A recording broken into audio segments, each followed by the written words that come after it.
Ato ushtronin të dy burrë gru që të mashtronin njerëz. Mami ja la me një besim. Për një shumë 800.000 euro. Mami në atë moment u erësun sytë edhe tha jo, unë do t'ja jap. Edhe ja la në dorëzim. Ajo kishte blerë një makinë dhurat burrit 100.000 euro, ku gjetë ti 100.000 euro për të blerë një makinë. Kur ti je pa bukë në shtëpi. Domethënë çdo shpenzim ato bënin sikur ishin ato me lekë veta, a kupton? Po në fakt ato e pagunin çdo gjë me lekë tona. Dhe Adriana ka thënë për këtë shumë kërkohet më shumë. Përshëndetje miq dhe mirë se erdhët në këtë video. Jeni live me Odetën. Ditën e sotme me live-in tim ne do shkojmë në Angli, do të lidhemi me një zonjë, ajo quhet Entela, e cila do denoncoj një zonjë që ka mashtruar prindit e saj duke i marrë një shumë parash. Dhe fotoja që po shikoni në ekranin tim është zonja mashtruese dhe theme plot gojën mashtruese sepse është dënuar nga gjykata këtu në Shqipëri me 16 vite burg në mungesë. Quhet Adriana Rakip Çakmak, e cila është 52 vjeç dhe ju ka marrë prindërve të Entelës një shumë marramëndse parash 800.000 euro dhe është larguar me partnerin e saj turk drejt Turqisë. Ndërkohë që ajo nuk është e humbur, dihet se ku ndodhet, dihet vendi Istanbul, adresa e banimit, por nuk është e mundur ekstradimi drejt Shqipërisë. Kështu që unë do ha dritare dhe do ftoj Entelën për ta dëgjuar këtë histori vërtet shokuese të dhimbshme. Përshëndetje nga Tirana. Përshëndetje dashur. Unë në fakt ndjek gjithë problematikat e emisionit tatë. Sepse e para unë kam profesionin një juriste, edhe dua të marr sa më shumë informacion, edhe sidomos kur ke pasur edhe shumë avokat të ftuar.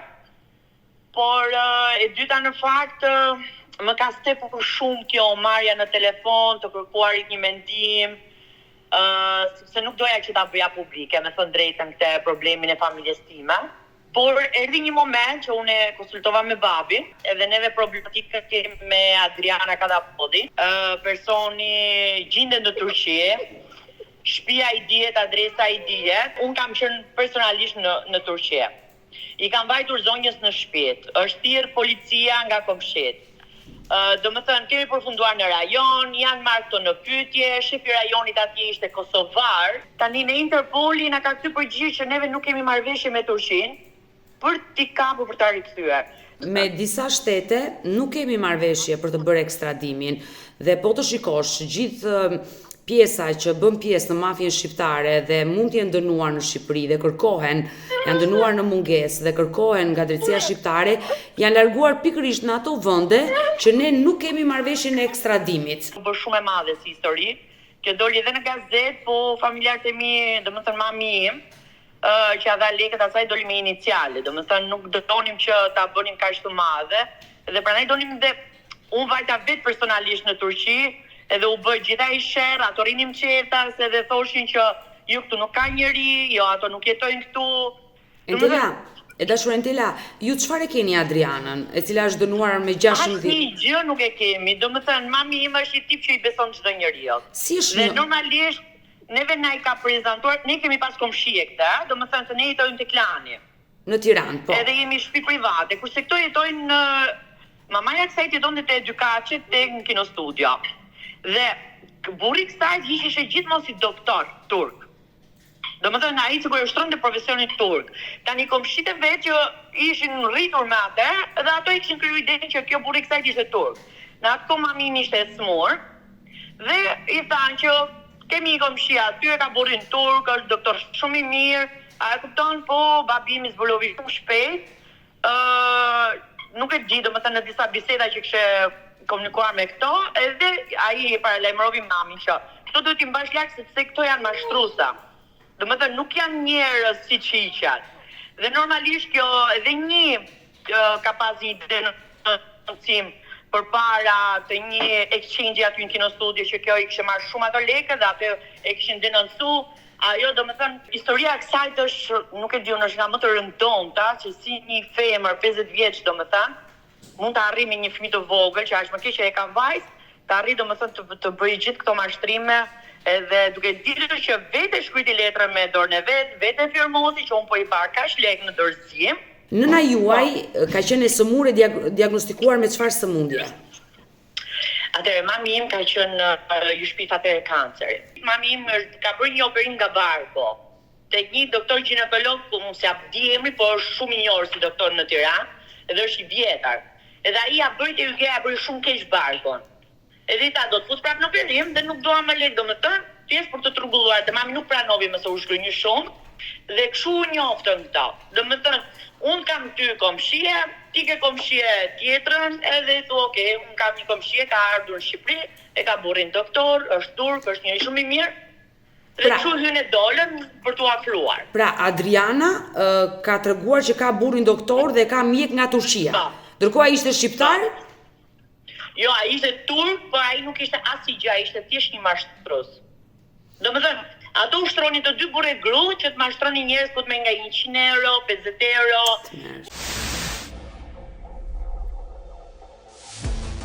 Nëna juaj u lidh, e takoi Adrianën, domethënë çfarë komunikimi bëri me Adrianën atë kohë? Jo, nuk bën komunikim, thjesht u afruan, u misuan, pinin kafe, ajo vinte sa vinte në Tiranë, vinte në Shpiton, hante, pinte, dilnin, a e kupton? Ato nuk e di mas 6 muaj që ato kishin shoqëri, atëherë u morën lekat. Gjasmi jo do hapin biznes, jo, ajo vinte në Tiranë vetëm ku të rrjetën e një. A kupton sepse ato nuk kishin as të ardhur. Por për çfarë ja kërkoi lekët të nëstënde? Se do ta mjekonte kur mami ja la me një besim. Po si, mund të ma tregosh? Ne do largohemi, po ne do largohemi për 10 ditë me pushime. Dhe këto lekë të na i mbandët derisa të kthehemi, sepse babin unë nuk e kisha në Shqipëri. Bëhet fjalë për çfarë shume? Ajo bëri i shkryti mami një letër, ja firmosën që kaq lekë po të lejnë në dorëzim. Kjo na atë rrinte në një hotel tek Geraldina, tek Geraldina ku është ajo materniteti i vjetër. Aty ka qenë një hotel. Ajo rrinte atje dhe tha, okay, kur të ktheheni, do ashtu, pastaj neve ikëm në Itali. Nga Italia neve ikëm në Turqi te shtëpia e kësaj. Pastaj mami im do mjekosh, do operohesh, një gjë të tillë nuk e di se ju shfaqen probleme. Edhe unë nuk ktheva në fakt, se na kapi vit i ri dhe unë nuk ktheva me autobus për Shqipëri, lash mamin atje. Ato çfarë bën? Ai shkonte në spital sigur si mjek dhe kur u operu mami atje, domethënë çdo shpenzim ato bënin sikur ishin ato me lekë veta, e kupton? Domethënë dhe kur e pinim kafen, ato sikur nuk na dukesh sikur ato e pagunin me lekë veta, po në fakt ato e pagunin çdo gjë me lekë tona. Ajo kishte blerë një makinë dhurat burrit 100 euro që neve i gjetëm letra nëpërmjet noteres, që kishte bërë një akt durimi shoqit një makinë të fundit 100 euro kesh në dorë. Entela, bëhet fjalë për çfarë shume parash nëna juaj i la? Për një shumë 800.000 euro. 800.000 euro? Dhe Adriana ka dopodhi për këtë shumë kërkohet më shumë. Sepse mashtrimet e tjera i ka pas 4.000 euro, nuk e di domethënë. Një rast që unë e di nga dosja, sepse unë kam bërë praktikën në provëri dhe kam vetë dosjen me dorë. Edhe ka qenë edhe një tjetër që ashtu, aty bëshin për shumë të vogla në fakt aty. Por Entela, më fal. Kjo është e jona. Më fal, 800.000 euro i keni patur kursimet e familjes? Jo. Nuk kanë qenë kursimet e familjes, sepse këto kanë qenë janë 2-3 biznesmen të shokut babit që ja kanë dhënë babit atë dhe jepnin me përqindje, sepse neve donin të merrnim një fabrikë. E kuptova. Domethënë donim të merrnim një fabrikë që ta vinim në punë si biznes familje. Dhe babi çfarë bëri, mblodhi në këto shokët e vet me përqindje të ulët, që neve të vënurën të bëhesh ky biznesi në momentin që të fillonte puna. Po neve nuk e arritëm sepse ato lekë sa hyn në shtëpi, domethënë ato u zhdukën. Por si mundet nëna juaj i besoj një gruaj të panjohur duke... Ky është problemi. Ky është problemi sepse unë insistova që i thash mos ki besim, se ne nuk e njohim, pavarësisht se e ke komshie, s'ka të bëj fare. Mami në atë moment u erësun syt edhe tha jo, unë do t'ja jap, edhe ja la në dorëzim. Dhe ajo biles kur kam qenë se po kaloj te pjesa e Turqisë, kur neve kemi qenë në rajon të policisë, edhe shefi i madh që fliste shumë pak shqip, dhe më tha Entela, ti do e dëgjosh me veshët tuaja nga këtu poshtë, sepse neve u futëm në një biruc poshtë, unë isha në fakt në shokun e ngushtë, dhe ti do ta dëgjosh nga këtu, unë atë do ta pyes. Turkun do ta pyes në turqisht. Dhe ai u lëriste sipër dhe i thoshte, si ke marrë ato lekë mund të jenë lekë prostitut, mund të jenë lekë droge, mund të jenë si ke nxjerrë ti nga Shqipëria i ke futur në Turqi. Dhe ajo i ka thënë që ne kemi bërë disa rrugë dhe kemi futur 500 që 500 që. Domethënë përveç makinës që ajo e ka bërë, makina është e bllokuar në Shqipëri, domethënë targat ai s'ja ndron dot, makina nuk lëviz dot. Unë për ta verifikuar që makina është akoma, dhe makina ndodhesh në garazhin e pallatit këtyre, dhe këtu rrinin të izoluar sepse këto kishin bërë denoncime në policitë të Turqisë që neve kërcënohemi me jetë. Ajo e pranoi me gojnëve që unë i kam, po unë këtë nuk e njoh, sepse lekët nuk mi ka dhënë kjo. Mua mi ka dhënë nëna e kësaj. Dhe polici ka thënë shprehni shefi, ka thënë, nëse nëna e kësaj do vi këtu ti do t'ja japësh, ka thënë po.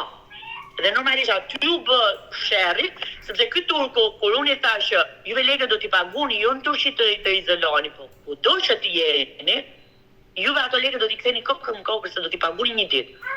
Se si do t'i paguni vetëm ju do ta dini. Dhe aty turku në syt policisë ka ngritur durë dhe më ka thënë, unë lekët i kam këtu në çantë, domethënë që i kam dokumenta që ja u kam kthy mrapsh, dhe ka tentuar të më gjuaj. Po në moment aty ishte policia dhe normalisht ai s'pati shansin. Domethënë a kupton? Dhe neve tani kemi ngritur sepse babi kapi një avokate në Turqi, do t'i që ajo mori lekët edhe u shit nga pala tjetër, patëm një avokat tjetër, qëllovi komplet mashtrus nuk bëri asnjë lloj ashtu, sepse neve tani kërkojmë që të rikthehet makina, sepse makina është e bllokuar, ai nuk e vën dot në punë makinën. Sepse këtë ma ka konfirmuar dhe roja e pallatit, sepse ajo është një kompleks pallati që ruhet nga rojet, dhe mua ma ka, domethënë që kjo makinë ka koshë nuk del nga shtëpia. Domethënë neve kërkojmë një avokat të zot që di turqi, që është shqiptar, që di turqishmi, që ka akses në Turqi, që ato duhet kthehet, domethënë çfarë pronash ka vënë ajo atje. Sepse këto fëmijë kanë thënë që ajo mund t'i ketë harxhuar lekë, po normalisht ajo mendonte për të ardhmen e bijës vet. Domethënë trurja saj punonte deri në atë ligësi, sa thoshte që gocën kur të arris do ta çoj tek murgeshat.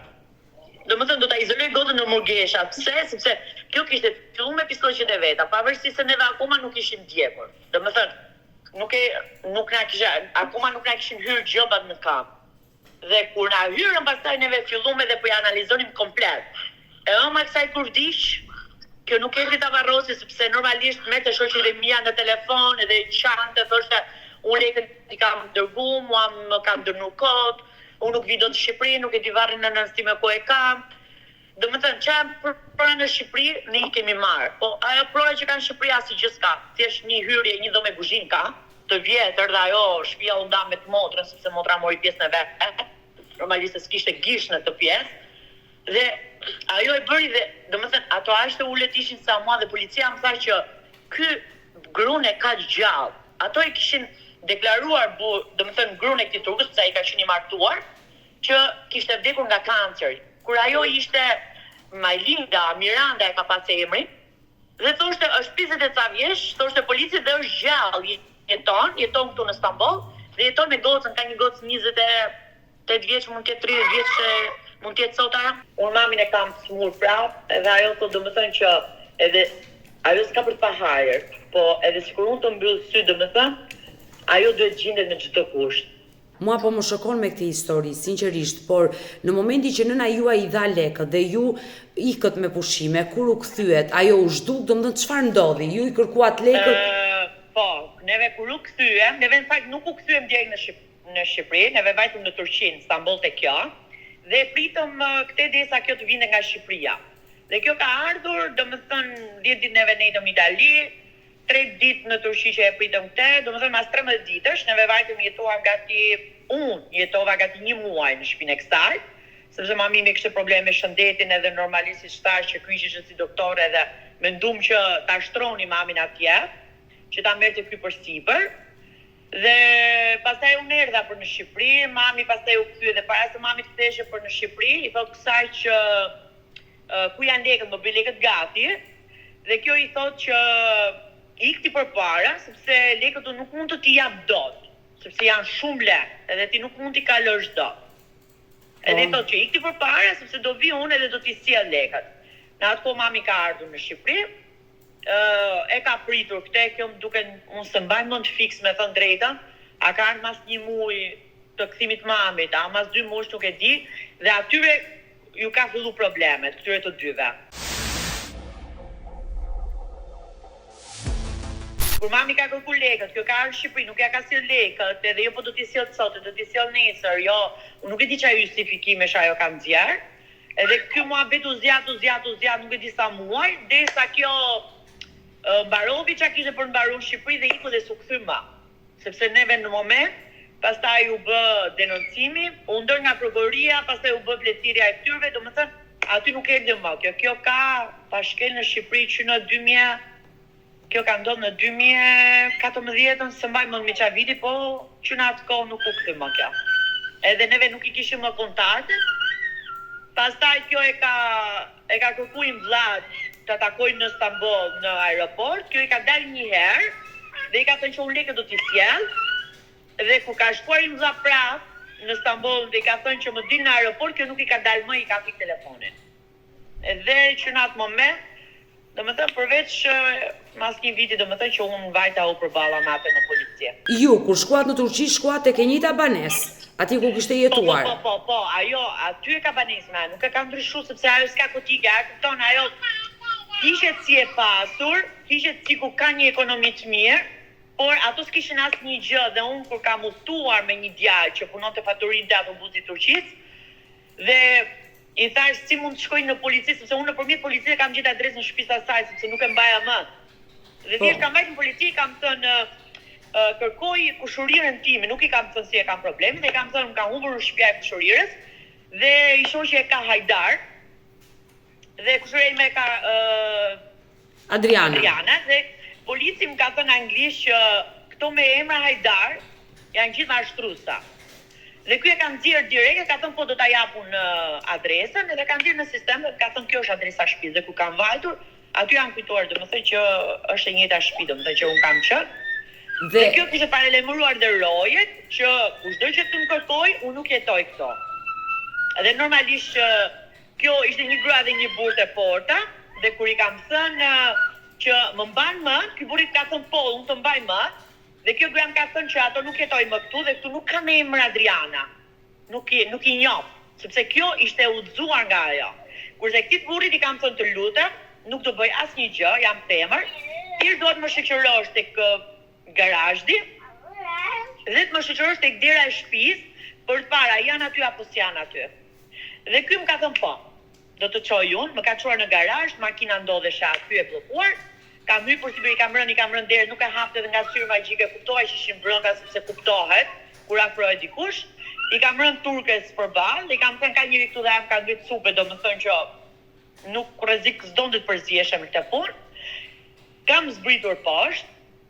Janë mbet gjithë pallati, gjithë turqit që ishin aty në lagje dhe më kanë një telefonat në telefonin tim që dhe sot nuk e kuptoj arsyeën, domethënë, më ka thënë që jam drejtori i një universiteti në Durrës dhe jam shoku i ngushtë i Hajdarit dhe të lutem Hajdari nuk ndodhet aty, është jashtë Turqisë, por ato ishin në kërkim dhe ato s'kishin nga lëvizje.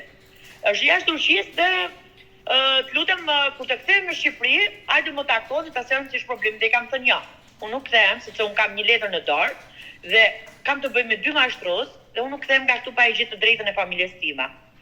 Dhe pastaj ai ka thënë okay, prit aty sepse po vjen policia, sepse pallati kishin njoftuar policin. Dhe në momentin që ka ardhur policia, këto kanë dalë nga shtëpia, kupton? Dhe kur ka ardhur policia ti pe Adrianën me bashortin Hajdarin.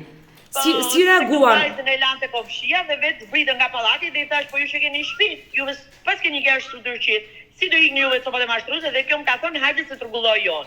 I kam thënë do trumbulloj jon ty, jo ti mu. Se mos kujtos do më çivesh në Turqi dhe ja ke hedh, sepse një jeta është shumë e gjatë. Do vdesësh ti këtu pa dalë nga Turqia, po është jo të bi. Që një ditë mos një ditë s'ka shanse mos të dalë nga ky shtet. Do mushi moshën do jetë e lirë. Nuk mund ta marrësh dot izolumi që ka. Dhe aty shoqi ka tentuar, ka thënë që lekët e tuaja unë i kam këtu në çantë, domethënë që gjatë me i kam me dokumenta, dhe ka tentuar të më gjuaj. Në momentin që ka tentuar të më gjuaj, policët e kanë treshur dhe kanë thënë makinë aty pastaj kanë përfunduar në rajon që janë të gjitha deklaratat atje që ato e kanë pranuar. Por nuk u mor asnjë mas, ti e bëri një denoncim le të themi në policinë e Turqisë. Në çfarë vendi në Stamboll? Dhe ky turko, ky maqedonsi, domethënë që fliste shqip, më duket ishte nga Kumanova, sikur më thasë mbaj më, ishte një gjatë një me mustaqë, ai ma tha dhe emrin që unë jam munduar domethënë ta plotësoj këtë puzzle-ën domethënë tiparet ati që ta kërkoja në Google, diku domethënë që të kisha një kontakt me këtë, dhe ky më ka thënë Entila, momenti që shteti juaj i bën letrat, mua më sjell letrat për këtë, unë për 24 orë ja u sjell full poste këto, sepse mashtru si puna këtij dhe si puna kësaj, Stambolli ka me mira.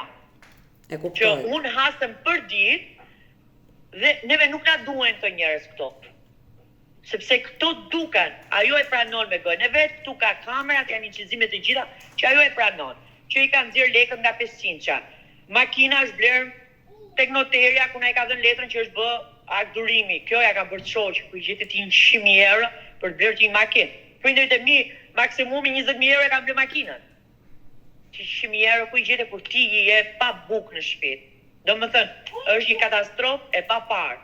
Dhe si u ndave në polici, apo nuk e takove ma? Jo, dham deklarata të dy palët, dhe ky shqiptari tha që Entila është e mira, që o të ikësh vetë, domethënë do kthesh në Shqipëri, sepse nuk lejohet këtu që ti shkosh tek dera e shtëpisë. E qartë.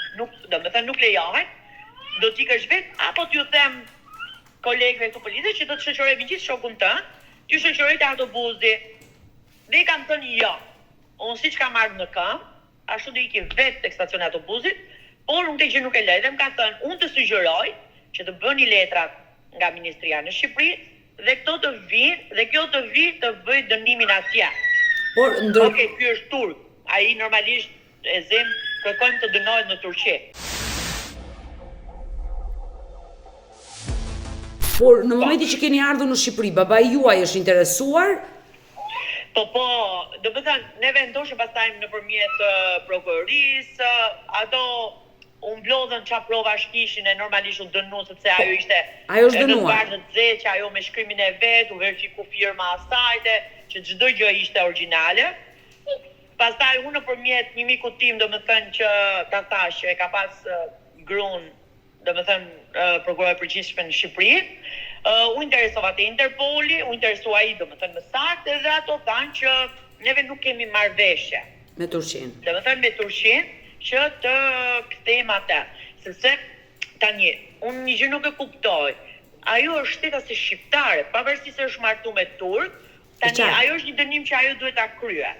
Patjetër, unë e kuptoj logjikën tënde çfarë po më thuaj, por e dashur Entela, në momenti që ja ka kërkuar strehim në Turqi dhe Shqipëria nuk e ka marrëveshjen me Turqinë për të bërë ekstradimin e të gjitha atyre personave të cilët janë të dënuar në mungesë këtu, është e pamundur. Unë të dhash dhe një shembull pak më parë, që shumë persona që janë dënuar me shumë vite burg për trafikim droge, për vrasje, për trafikim femrash, që janë dënuar nga gjykata, nga drejtësia shqiptare, me shumë vite burg, janë dënuar në mungesë, janë larguar dhe kanë kërkuar strehim në ato vende që Shqipëria nuk ka marrëveshjen e ekstradimit. Po këtë gjë kanë bërë dhe politikanët kohët e fundit. Besoj të je informuar.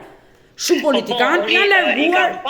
Por kam parë dhe persona që janë në kërkim dhe kanë vajtur në Turqi dhe janë kapur në Turqi dhe janë ekstraduar në Shqipëri. Entela, që janë marrë me drogë, me vrasje, me gjëra të tilla. Entela, unë do të tregoj një rast që më ka ndodhur vetëm përpara disa kohëve, ku një djalë ishte mashtruar nga një vajzë, e cila dhe ajo ishte te kjo lista e gjithë grave. E kam parë atë djalë. E ke parë. E kam parë edhe me thënë drejtën, domethënë sikur çlirova pak se mu duk sikur ishte u buri mirë që u kap dikush edhe thash tani do kapen. Ajo u arrestua në Spanjë, është ekstraduar dhe ndodhet në burgun e Pogradecit, në burgun e grave të Pogradecit. Dhe ajo po vuan dënimin, por aman ky djalë bëri gjithçka që ta lëvizte nga vendi, nga shteti ku ajo strehoi, për ta futur në një shtet tjetër dhe menjëherë të njoftonte policinë. Dhe kështu e bëri, ai arriti qëllimin e tij, donte që ajo femër të ishte pas sekrave të kryente dënimin.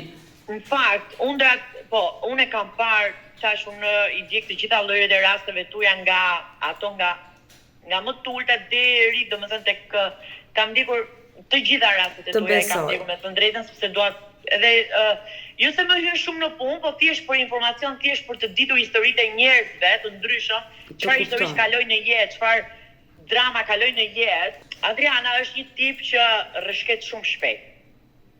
Domethënë, asaj po t'i ofroj pleku, ajo është ka atë që e ka në shtëpi nuk e llogarit fare një. Nuk e llogarit fare. po t'i ofrohet leku, ajo është ka il, domethënë ajo e humb të ruan. Thjesht, unë mendoj që ajo lekë do t'i kthente, po ajo ka qenë mbase në ndikimin e të shoqit, të atij turku, domethënë që ai e ka mbajtur pen, që kjo mos i kthente lekët për arsye sepse ai sot mund të jetë 80 vjeç. To kanë shumë diferencë mosha. Domethënë ai sot mund të jetë 80 vjeç dhe thjesht ai mund t'i ketë bërë presion që këto lekë nuk do kthehen sepse s'kam si jetoj, a e kupton se tash ato dinin për ditë e stacionit autobusit, te ky djali që punonte faturin të aty dhe thoshte, kur ja kam treguar në foton, thoshte, unë i njoh këtë. Dhe unë i thosha, po ti si i njeh? Sepse këto thoshin ç'a bënin, vinin për ditë e stacionit autobusit, ku blidheshin autobuset që udhtonin për Shqipëri, dhe i shkonin shoferit dhe i thoshin, më zgjek makina, më duhen 100 euro. Sa tiki deri këto. Më duhet 50 euro dhe këto shpërndaheshin. Domethënë, shkonte njëherë kjo te një shofer, shkonte njëherë ky te një shofer. A kupton, domethënë, deri ku arrinin këto, domethënë sa tulet ishin. Mashtruesa. Domethënë, por dëmin këto është mashtrues është pak, po këto janë niveli -0. Por dëmi se një njeri s'ka personalitet, s'ka një karakter se okay, unë lyp lek, po lyp e zemrë nëse dikush nuk ka bukë me hëngër. E vërtet ka nevojë, po jo për njerëz të tillë, domethënë që e kanë shpirtin e zi. E dashur Entela, por dëmin e ka bërë të madh në familjen tënde dhe unë dua të pyes. E ka bërë sepse është tillë kur e ke lekun tënde dhe humb. Okej, hajde, se para lekut unë ja kam thënë këtyre fëmijëve që stakojni trurin sepse imam domethënë ka filluar ilaçet. Edhe ndonjëherë se zej xhumi, del xhumi natën. Dhe i them stakojni trurin sepse leku iku e zej. Po jeta po tiku së vjen ma.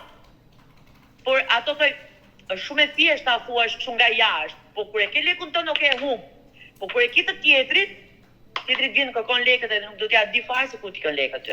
Por tani domethënë ato këtë vuajnë. Prej viti 2014 baba jot është duke lar borxhet? Po, 2014, domethënë atëherë 2013-2014 sepse e pash edhe në Google kur e kërkova se më duhesh që datindja e kësaj, kjo është 10 vjet më e madhe se unë. Domethënë, kjo sot është 52. Baba juaj ka një shumë parash, unë nuk e di si do ta laj. Kjo është probleme. Bëhet fjalë për 800.000 euro. Neve i kemi kërkuar dhe privatësisht, unë kam gjetur në Google ca tursh, po nuk kemi besim, sepse ato kanë thënë që ne jemi si agjenci dhe neve bëjmë, domethënë i gjejmë persona, ju vëmë qetësues, edhe i sillim me këmbë të veta, ti sillim ty për shkakun e zem deri në dogan. Pastaj në dogan ti vjeni merr, po problemi është që rash dakord. Unë rash dakord pa i pyet shtëpis, por problemi është se ato donin lekët përpara. Mos u merr, Entela, mos u merr me këto. Dhe kur thanë që lekët përpara, me thënë drejtën. Entela, më dëgjoj detën, njeriu kur është në hall, çfarë nuk kërkon dhe çfarë nuk do të bëj për të realizuar gjën e vet. E pare punës. Ëndra jonë është vetëm ajo të kthehet. Të besoj. Në momentin që ajo do kthehet, ajo do t'i nxjerrë se ku i ka. Entela, e pare punës, kjo metodë që ti më the është e dënueshme. Ma beso. Në Turqi këto e kishin domethënë e kishin të lejueshme. Turqia ka të lejueshme, e qartë. Shqipëria ka të dënueshme. E dyta, janë njerëz që të mashtrojnë online për të përfituar para. Ke rënë një herë viktime e këtyre gjërave, mos e provo për herë të dytë. Jo, vetëm idenë që ai më thanë neve na domethënë të paguash agjenci 100.000 euro. Por unë të premtoj që me avokat shumë të zot ka plot forma që ajo femër të përfundoj pas sekrave. Ajo është dënuar me 16 vite burg dhe ajo mund të thojë që unë sot nuk kam para, mund të futet pas sekrave dhe të kryej dënimin. Në fakt, kështu thënë dhe prindërit e mi, po unë mendoj që ajo ka para, sepse ajo do të sigurojë jetën e vajzës vet. Dhe ajo çdo gjë që e ka bërë, ajo e bën vetëm për atë fëmijë, sepse ajo vetëm një gocë ka. Entela, ajo mund të ketë një të ardhmen e asaj, dhe kupton ajo i shkonte mendja që ta mbute gocën tek murgeshat. Sepse tek e motra ajo nuk e çon, motra thot, unë nuk dua që fëmia asaj të vinë shtëpitima, sepse nuk dua të kem asnjë lloj probleme. Domethënë, kjo ka çun teze burrin e Majlinda Brekut. E qartë. Dhe kur jam hasur një me Majlinda Brekut, domethënë shkojmë në një parukeri, unë dhe Majlinda shkojmë në një parukeri se Majlinda këtë parukere e ka komshie, ka pas qenë në gocë, domethënë kur ka qenë në gocë. Dhe kur e kam parë aty, kemi konsideruar të ditë dhe i kam thënë kësaj mikeshës time se parukeri, kam thënë që po ma i linda ç'net dhe kjo qeshim, thamë po unë kam pas kemi qenë shoqë qyrë në familje dhe vjen këtu. Edhe i thash ti e di problemin tim. Dhe i thash doja të dija mos më ndikon gjë ma linda, domethënë që ajo nuk po kthehet e gjëra të tilla dhe kjo qeshi dhe tha gja. Madina e para punës njerë nuk përzihet me asnjë. Po sigurisht. As nuk i intereson ajo fare. Nëse ajo e ka çun teze burrin e kësaj, Madina e ka pas burr të marton, që se ka çun teze, ai se ka taku një herë atë ku ka Shqipëri. E qartë. E besoj që nuk ka lidhje kjo gjë. Vërtet ajo s'mund të ketë prishur 800.000 euro në këto vite, por një pjesë e lekëve i ka prishur, se 100.000 euro ka blerë një makinë. Por jetesa që ka bërë ndër vite, po atë e blevi para se tikte direkt. Po, një pjesë e mirë e parave është prishur. Dhe nëse ajo e ka vendosur që këto para ti ketë fshehur, zoti dorëzoj, apo edhe i ka prishur të gjitha, ajo mund të kryejë dënimi dhe ato para nuk mund t'i kthej kurrë në familjen tuaj. Dhe ky është problemi i madh për ju. Neve duam që ajo të kthehet. Momenti që ajo do kthehet, unë jam shumë e sigurt që ajo lekë do t'i gjejë pse. Ajo do mendoj për fëmijën e vet. Dhe ajo e ke një gotë. Entela zemër, nuk bëhet fjalë për marrin kot të pend, domethënë po të flasësh në jargonin e rrugës, a e kupton? Entela, nuk po flasim për 800 euro, po flasim për 800.000 euro dhe është një shumë e madhe parash që ajo s'ka ku t'i gjejë. Ajla, Raja, se maj më ndemrin e gotës, si e ka, i ka thënë mami tim, sepse ajo dinte pak shqip atëre, dhe i ka thënë, mami, lekët i kam qep tek muri. Domethënë, ajo ka qenë atëre 5 vjeç. Atëre babi filloi të sekuestronte komplet çfarë i takonte asaj në Shqipëri duke e gërmuar, duke ditë se ka dhe profesionin e vet, duke e gërmuar se çfarë pronash ka ajo në Shqipëri. Që t'i kalonin babit. Edhe dolën sa toka, po ato tokat ishin brez mas brezi, domethënë, sa nga ato emrat ishin vdekur, edhe nuk është se u mor shumë ato, edhe kishte një hyrje në kinostudio. Ajo hyrje ishte një dhomë guzhie, dhe i takonte 1/3 i takonte kësaj dhe një pjesë i takonte të motrës, nga që gjatë me prindërit i ka mbajtur ja.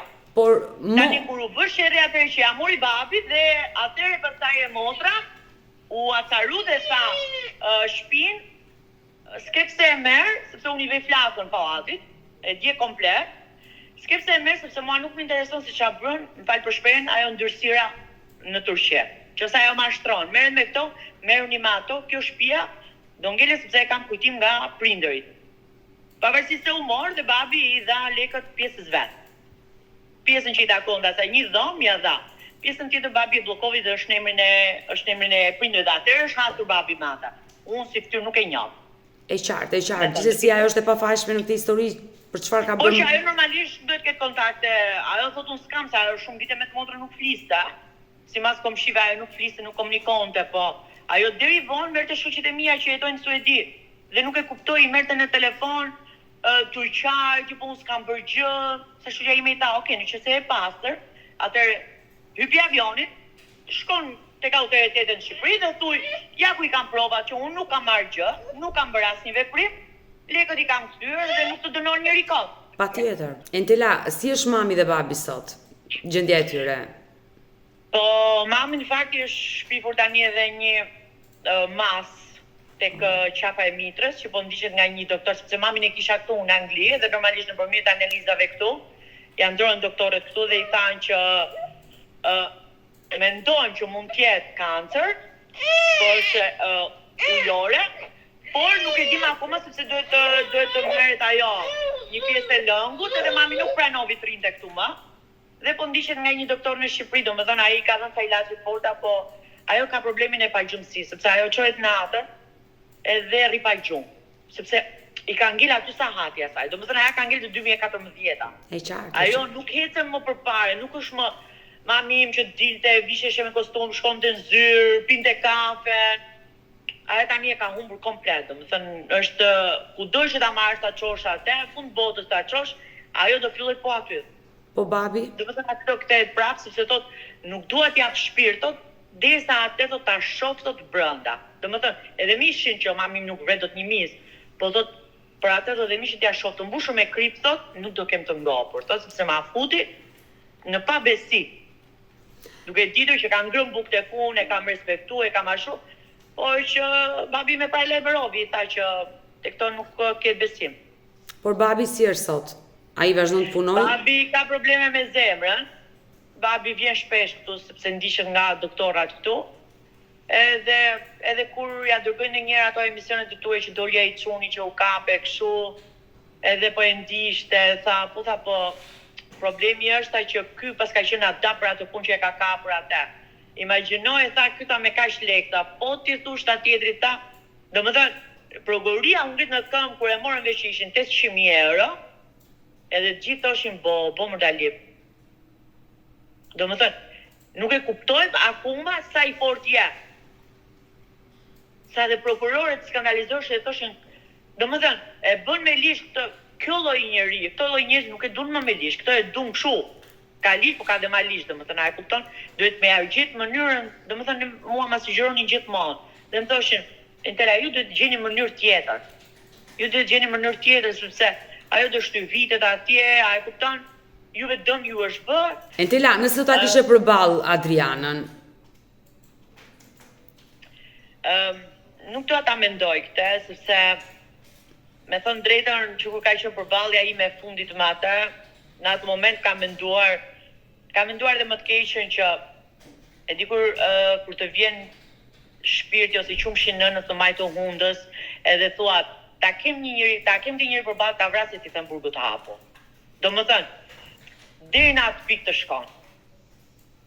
Unë kam qysh pa që flas me ty dhe unë jam ujë në djerë. Domethënë, unë jam e di se po kulloj, vetëm nga që nuk janë kurrizin tim, sepse unë ato borxhe nuk po i paguajm, po i paguani mam.